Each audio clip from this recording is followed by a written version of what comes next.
მოგხილიყო. რა უნდა გააკეთოს წყვილმა? თუ კი გადაწყვიტა რომ უნდათ შვილი უკვე და აი ერთწლიანი მცდელობის შემდეგ მაინც არ დაორსულდა ქალბატონი. ანუ როგორც წესი, ანუ მცდელობის მიუხედავად, რაცა დაგეგმილი აქვს, ანუ შვილის ყოლა და ნუ რაღაცა ეს ორსულობა არ დგება. ძალიან ბევრი წყვილი მაინც რაღაცა ირჩევს რაღაც დალოდების რეჟიმს, რომ რაღაც დრო გავა და აი მერე მოხდება ის სასურველი ორსულობა. რატო იცდიან დიდხანს, აი? შეიძლება გაგრძელდეს 3-5 წელი ეს მოცდა. ნუ იცი რა არის, ბევრმა წყვილმა შეიძლება არც იცის და შეიძლება ვერც წარმოედგინოს, რომ აი უშვილობის პრობლემის წინაშე დგას და ამიტომ უბრალოდ გონიათ, რომ ეს არის ჩვეულებრივი ამბავი. არა და უშვილობის დიაგნოზის დასმა ხდება, როდესაც არის დაუცველი რეგულარული სქესობრივი კონტაქტი და 12 თვის თავზე არ დგება ორსულობა. და ალბათ ამ ინფორმაციის დანაკლისის გამო, არცოდნის გამო შეიძლება საკმაოდ გახანგრძლივდეს აი ამ დალოდების რეჟიმი მართლა და არაფერი არ შეიცვალა. თი გამან მეორე მომენტიც არის, ანუ ესე წვილი ხშირად ხდება, რომ რაღაც პრობლემაა, თუმცა ეს უარყოფას აკეთებენ, არ უნდათ რომ ექიმისგან მოისმინონ, რომ აი მათ აქვთ რეალურად უშვილობის პრობლემა და აი ამ დროს წელავენ აი იქნებ და ნუ ამას ემატება თავის რა თქმა უნდა თავის ემოციური სტრესი. და ალბათ კიდე დავამატოთ ისიც, რომ ხშირ შემთხვევაში ნათესავებიც ეუბნებიან, რომ რა გინდა ეხა რაღაცა, მოდი დაელოდე, ბუნებრივად დაელოდე, როცა იქნება, მაშინ იყოსო. და ესეც გარკვეულწილად ჩვეულები ამ დროს ძალიან ბევრი ჩნდება რა. ასეთივე სტრესული ალბათ ან პირიქით. და სტატისტიკით და გამოკითხვებით დგინდება, რომ 65%-ია ესეთ წყვილებისა რაღაც პერიოდის მერე ნანობს, რომ ადრე არ მიეკითხა ექიმს. მოდით მაშინ თქვა 3 ყველაზე მნიშვნელოვანი მიზეზი, რატომ უნდა მიაკითხოს ადამიანმა ექიმს და თან დროულად ეს რატო არის ასეთი მნიშვნელოვანი დროული ჩარჩა. პირველი როგორც ანუ ნებისმიერი პრობლემის დროს, ჯანმრთელობის პრობლემის დროს, ან ძალიან მნიშვნელოვანი არის ადრეული დიაგნოსტიკა, ხო? ადრეულად დასმული დიაგნოზი, რომ და მისი ადრეულად კურნალობის დაწყება, რომ ყოველთვის გვაძლევს უფრო კარგ შედეგს და სწრაფ შედეგს, ამას მგონი საერთოდ ლაპარაკიც არ უნდა. მეორე, ნუ ყველაზე მნიშვნელოვანი რა, რაც უფრო გადის დრო, მით უფრო ასაკი ემატება ადამიანს და ქალების შემთხვევაში ეს ძალიან მნიშვნელოვანია, იმიტომ რომ ჩვენ კარგად ვიცით, რომ კვერცხუჯრედი რესურსი, რაოდენობაც კლებულობს და ხარისხიც წლების გასვლის შემდეგ. თუ ქალი 35 პლუს ასაკში არის და აპირებს და ორსულებას და თუ ეს 6 თვეზე მეტი გრძელდება, ანუ ეს პროცესი მცდელობა, მაშინ ჯობია რომ ექიმს უფრო ადრე მიეკითხოს, ვიდრე დაელოდოს 1 წელს. დროის გაწევას დიდად აზრი არ აქვს, იმიტომ რომ ის რაღაცა პრობლემა შეიძლება პროგრესირებდეს, ხო? ან მამაკაცის ან ქალის ორივეში. ან რეგრესირებდეს კვერცხუჯრედების შემთხვევაში. ხო, ანუ რაღაცა, ამიტომ ეს შეიძლება შემდგომ მერე უფრო ანუ ემოციურადაც, ფინანსურადაც, დადებითი გამოსავლებით, ანუ ბევრად უფრო ძვირი დაუჯდეს. მოდით დავპატიჟებ ახლა სტუმრებს, გავარკვევჩი რამდენად ადროულად მიაკითხა ექიმს აი ამ კონკრეტულმა სტუმარმა და მოდი მისი ექიმიც მასთან ერთად შემოვიპატიჟოთ სტუდიაში. პროფესორი რეპროდუქციული კლინიკა GGRC-ის კლინიკური დირექტორი ნინო მუსერიძე და მასთან ერთად მისი პაციენტი მაია სტეფანიშვილი. მოგესალმებით. თქვენ კარგად უნდა იყოთ, მე რასაც ვუყურებ ახლა. ძალიან. ყოველთვის გვიყვარს, როდესაც ორსულთან ერთად მოვდივართ. მოდით, მაია, თქვენი ამბავი დავიწყოთ. მოგვიყევით თქვენი ამბები. ჩემი ამბავი ასეთია. ძალიან გვიან შევქმნით ოჯახი, მე და ჩემო მეუღლე, 42-43 წლის ასაკში და არ დავაყოვნეთ. მივაკითხეთ ქალბატონ ნინოს. ანუ შექმნით თუ არა ოჯახი, მალევე მიხვედით თუ დაელოდეთ. მივაკითხეთ და ანუ მეკითხეთ თუ არა? უცებ. ძალიან მალე დადგა ორსულობა. ძალიან კარგი, ძალიან მიხარია. ეს იგი ძალიან დროულად მოვიდა. ერთი წელიწადი მცდელობა გქონდა და ერთი წელიწადი დაახლოებით ალბათ ჩემთავს ფსიქოლოგიურად ვამზადებდი, რომ არ დადგეს ორსულობა. აი რა ნაბიჯებს გავივლიდი კლინიკაში. როგორ ვიქნებოდი ფსიქოლოგიურად. და ნინო, აი რა მნიშვნელობის არის ის, რომ დავუშვათ მაია მოვიდა დროულად თქვენთან? აი ზუსტად მაიას ვთხოვეთ მოსულიყო, იმიტომ რომ ეს არის პაციენტი, რომელსაც ალბათ გონიათ, რომ ინვიტრო განაყოფიერება ეს არის მოვედი, დავორსულდი და წავედი. ყველაზე მარტივი პროცედურა ალბათ ამ ქვეყნად. იცით? მაიას ეგონა ასე თუ ყველას ასე გონია? მაიას ასე გონია და მაიასთან ასე დადგა.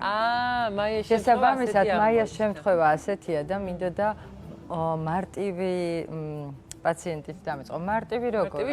მარტივი შემთხვევა იქიდან გამომდინარე, როცა მოვიდა 40 წლის, ანუ ნამდვილად ძალიან დიდი მნიშვნელობა აქვს, რომ დროულად მოვიდა, მაქსიმუმ 6 თვე 1 წელი 40 წლის მერე უნდა დაელოდო. მან აბსოლუტურად სწორად განსაზღვრა რა სჭირდებოდა. მივიდა ზუსტად იმ ცენტრში, ანუ ძალიან ხშირად სხვა გინეკოლოგიურ დაწესებულებას აკითხავენ ხოლმე. ანუ რეპროდუქციული კლინიკა კიდევ სხვა არის, ანუ ჩვენთან შეიძლება არ გჭირდებოდეს იმიტრო განაყოფიერება და გითხრათ, რომ არ გჭირდებათ, დაველოდოთ და შემდგომ დავიწყოთ, მაგრამ ეს ყველა პროცედურა სრულდება. არის კლინიკები, სადაც არ სრულდება და ძალიან დიდხანს დადის პაციენტი ისეთ დაუშვათ პროცედურებზე, რომელიც შესაძლებელია შემდგომ მას აკარგვინებს იმ დროს. და აი მაია სწორად მოვიდა ჩვენც ჩავთვალეთ, რომ ამ შემთხვევაში არ გქონდა ის დრო, რომ დავლოდებოდით. სულ 2 თუ 3 თვე ველოდეთ, რომ დაველოდოთ, იქნებ დავორსულდეთ ბუნებრივად თქო. თუ არ იქნება, მაშინ დავიწყოთ მცდელობა და ანუ პრაქტიკულად პირველივე სტიმულაციაზე, პირველივე ტრანსფერზე აბსოლუტურად ჩვენი ულამაზესი მცდელობა პირველივე იყო დამაკმაყოფილებელი. და ეს ინდივიდუალური მორგება, ხო? აი მაიას არ დაჭირდა ბევრი რაღაცა. ანუ ეს ძალიან დიდი მნიშვნელობა აქვს ამას. როგორ იკვეთება, რა საჭიროებაა გულწრფელს. კი, განწყობას პირველ რიგში. მაგრამ ძალიან ხშირად აი ესეთი მაია ვთქვი რომ მარტივი პაციენტია, თქო ძალიან გვინდოდა რომ რთული პაციენტიც მოგვეყვანა, მაგრამ ცოტა უფრო რგუნავს ესე. თვითონ პაციენტიც ძალიან ნერვიულობს ამ შემთხვევაში, მაგრამ მინდა გითხრათ რომ 2 პაციენტი უნდა ყოფილიყო ჩვენთან ერთად და მეორე პაციენტს კიდევ მე მგონი 7 თუ 8 მცდელობა ჰქონდა. ნახეთ, 2 სხვადასხვა განსხვავებული ისტორიაა. პირველი პაციენტი, რომელსაც არაფერი არ დასჭირვებია, არც ჰისტეროსკოპია რეალურად, არანაირი ზედმეტი, არც ფიზიოთერაპია, არაფერი, რაც მერე გვჭირდება, არც ერა ტესტია, მხოლოდ გენეტიკური სკრინინგი, იმიტომ რომ ასაკობრივი იყო და ვიცოდით, რომ ჯანმრთელი ემბრიონი უნდა გადაგვეტანა, გადატანა მოხდა და დაორსულდა. ძალიან მაიას პრობლემა რა აღმოჩნდა სინამდვილეში, ესე მარტივად? რეალურად უბრალოდ ასაკი. უბრალოდ ასაკი. შესაბამისად, აი, როდესაც რთულია პაციენტი, ისინი გვეკითხებიან ხოლმე, რატომ არ გამიკეთეთ თავიდანვე, დაუშვათ გენეტიკური ტესტირება, ყველაფერი. აი, რატო არ გამიკეთეთ ერა ტესტი, იცით რა? შეიძლება მოვიდეს პაციენტი და ასეთი პაციენტი არის 10-დან 6, რომელიც ორსულდება და მიდის. და მას გონია, რომ ამაზე მარტივი პროცედურა ამ ქვეყნად არ არის. მაგრამ შეიძლება იმდენად რთული იყოს ყველაფერი, რომ ყველაფერი გააკეთო და მედიცინა 100%-იანი არასდროს არ არის. და ზუსტად ძალიან ხშირად ყოფილა, რომ ჩვენ მიგვიღია არა გენეტიკურად არა ჯანმრთელი ემბრიონი, მიგვიღია ერთი სტიმულაცია ჩაგვიტარება მეორე და მე თვითონ დაორსულდა პაციენტი. ჩვენთვის ესეც ძალიან დიდად მნიშვნელოვანია, იმიტომ რომ არ აქვს მნიშვნელობა როგორ დაორსულდები, ბუნებრივად თუ არაბუნებრივად. თავარია ორგანიზმა ისწავლოს რა უნდა მოხდეს იმისთვის, რომ გააჩინა ჯანმრთელი შვილი. და რეალურად რო ვთქვა, ნახე წარმოიდგინეთ, რომ ჩვენც 10% გვაქვს ხანდახან ასეთ შემთხვევაში. და ბუნებასაც 10% აქვს, მაგრამ იმ ბუნებრივ ორსულობაზე თანხას არ იხდის პაციენტი და ძალიან ხშირად გვითქვამს ხოლმე, რომ შეიძლება არჩევანი რო გააკეთო, ალბათ ბუნებრივი ორსულობა აირჩიო, მაგრამ ხანდახან არ გვაქვს იმის ფუფუნება, რომ აი უთხრათ პაციენტს, რომ არა უშავს დაველოდოთ, აი რომ დავლოდებოდა მაგალითად მაიკო. ხო შეიძლებოდა რომ დაუშვათ ის ანტიმიულერი საერთოდ აღარ ყოფილიყო, კვერცხუჯრედი არც ერთი აღარ ყოფილიყო და ასე შემდეგ. მე თავისუფლად ვუშვებ იმას, რომ მაიკო გააჩეს და მე თვითონ ბუნებრივადაც დაორსულდება. ეჭვიც არ მეპარება, იმიტომ რომ ფსიქოლოგიური მომენტია, ნერვიულობ, ასაკია თვლი, ყველაფერს აქვს ძალიან დიდი მნიშვნელობა. იცი რა მაინტერესებს ნინო, აი პირველი კვლევა შენახსენე რატო არ შეგვიტარეთ გენეტიკური რაღაცა ტესტები აქვს პაციენტებს ჩივილე. პირველი კვლევა რას აკეთებთ ხოლმე, რა კვლევას აკეთებთ იმისთვის რომ სწორი დიაგნოზი დაისვას. მე მგონი მაიაც რომ მოვიდა პირველი კვლევა რაც ვაკეთებთ ხოლმე, მოდი ვნახოთ რა დრო გვაქვს იმისთვის რომ გავაჩინოთ შვილი. ანუ ეს არის პირველი და იკვლევთ კვერცხუჯრედის რესურსებს თუ რა რესურსის, რა რეზერვი გვაქვს და რა რესურსი გვაქვს. თუ გვაქვს დიდი დრო, მაქსიმალურად ვცდილობ, რომ არასოდეს ინვიტრო ტყუილად არ გავაკეთოთ. და თუ არ სჭირდება პაციენტს ინვიტრო განაყოფიერება, ანუ არ უნდა გააკეთო რისთვის. მაგრამ არის ისეთი პაციენტი, მაგალითად ერთი ახალგაზრდა გოგონა ყავს, ისე ნერვიულობს, რომ აი ძალიან პატარაა, 21 წლის.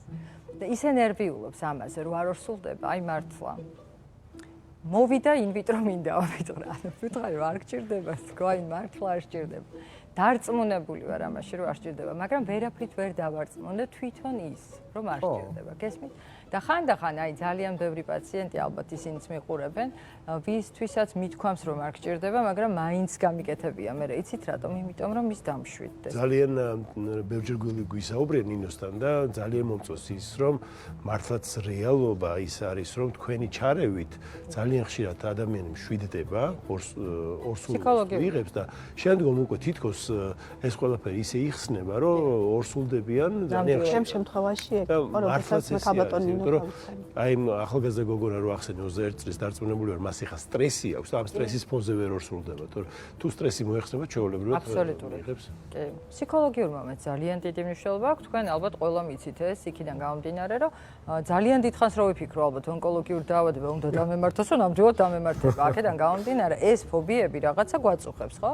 ასევე გული მაწუხებს, ანუ ჩემს საკუთარი მეუღლე გავუშვი სპეციალურად და გავუკეთე კორონაროგრაფია იმისთვის რომ გაეგო რომ არ აწუხებდა ეს გული და იმის მერე აღარაფერი პრობლემა არ აქვს. შესაბამისად ფსიქოლოგიურად იმდენად დატვირთულია ახლა ჩვენც გვაქვს რაღაც ისეთი აზრები და ჩვენი თავის ტვინი განაგებს პრაქტიკულად ჩვენს მთელ ორგანიზმს.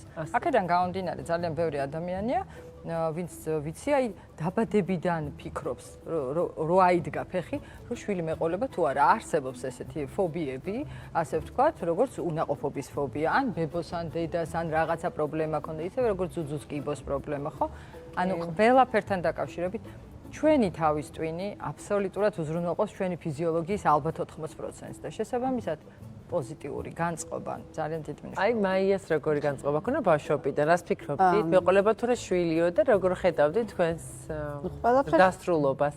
არა, მე როდესაც ქალბატონ ნინო გავიცანი, მაშინ გადავწყვიტე რომ მე შვილი მეყოლებოდა. ეს ბავშვობის ფიქრი არ იყო. არ იყო ეს ბავშვობის ფიქრი. და იმდენად მანამდეც არ გიფიქრეთ საერთოდ ბავშვთან დაკავშირებით. იმდენად გვინდა შევქმენი ოჯახი, რომ ხო, ხო, აი რა ოცნება, აი რა მეყოლება შვილი ესე და ისე გაუკეთებთ ჩავაცმე. ხო, არ მიოცნებია. არ გიოცნებით. და კარგით, აი რომ მივხვდით, რომ ეხლა უკვე დროა რომ გყავდეთ შვილი, რომ მიხვედით ნინოსთან კლინიკაში, რამდენ ხანში დადგა ორსულობა შემდეგ? 6 თვეში დადგა ორსულობა. პირველი მცდელობა დაელოდეთ 6 თვე და აი რთულ შემთხვევებში ნინო რამდენი ხანი ელოდებით ხოლმე? ნუ რაღაცა მცდელობებს ვქ რაღაცა აი. კი, რაღაც მცდელობებს, ანუ ზოგადად გვეკითხებიან ხოლმე რამდენ ხანში ერთხელ შეგვიძლია გავაკეთოთ პუნქციას რაც შეეხება და სტიმულაციას რეალურად 2 თვეში ერთხელ შეიძლება ჩატარდეს დაუშვათ სტიმულაცია. შეიძლება 2 თვე არ იყოს ერთი პაციენტისთვის საკმარისი და აი ძალიან დიდი მნიშვნელობა აქვს ინდივიდუალურ მიდგომას. ყველა პაციენტს ერთნაირად, რა თქმა უნდა, არ უნდა უმკურნალოთ. ყველა პაციენტს ერთნაირი პროტოკოლი არ სჭირდება. მაგალითად, მაიას ის პროტოკოლი სჭირდებოდა, რაც დაენიშნა, მაგრამ შეიძლება ამ პროტოკოლმა არ მოგცეს შედეგი, არ მოგცეს გენეტიკურად ჯანმრთელი ემბრიონი, მოგცეს სხვა პროტოკოლმა. ამიტომ ამაზე ფიქრი აუცილებლად სჭირდება ექიმს, ანუ არ არსებობს მკურნალობის მეთოდი, არსებობს ძალიან ბევრნაირი და შესაბამისად პირველივე ეტაპზე არ იცი ესა თუ ის მკურნალობა მოგცემს თუ არა შედეგს. აი ძალიან მარტივ პაციენტზე რო გვიფიქრია, რომ ყველაფერი გამოგვივა, შეიძლება არაფერი არ გამოგივიდეს და აი სახტად დარჩე, რომ როგორ შეიძლება და აქ არაფერი არ გამოგხსოვდა და ყველა მეთოდი დაგჭირდეს. აი დღეს 7 მცდელობა რო გითხარით, მთელი კლინიკა ტაშს უკრავდა რო გავიგეთ რომ ის ორსულად არის იმდენად ჩვენთვის მისი დაორსულება იყო მნიშვნელოვანი და მინდა გითხრათ რომ აბსოლუტურად ყველა მეთოდი ქონდა გამოყენებული. ხო. საერთოდ მიზეზი ვერ დავადგინეთ რატომ არ ორსულდებოდა ეს ქალბატონი. დაბა მე როგორ და საბოლოო ჯამში იმუნოლოგიური უშვილობა იყო თემა, იქიდან იმუნოლოგიური უშვილობა, ანუ ორგანიზმი იღებს ნაყოფს, მაგრამ იშორებს. სხვა არაფერი არ არსებობდა და ეს უნდა გავაკეთოთ და იმან გაჭრა ოღონდ. ჩვენ ვიყავით უაღრესად ბედნიერები. როგორ შეიძლება მაგალითად ბატონ ლეველს არ უნდოდეს რომ კარდიოლოგიურ ოპერაციას რო გააკეთებს, იქიდან პაციენტი გამოვიდეს და პრაქტიკულად მან ახალი სიცოცხლე აჩუქოს.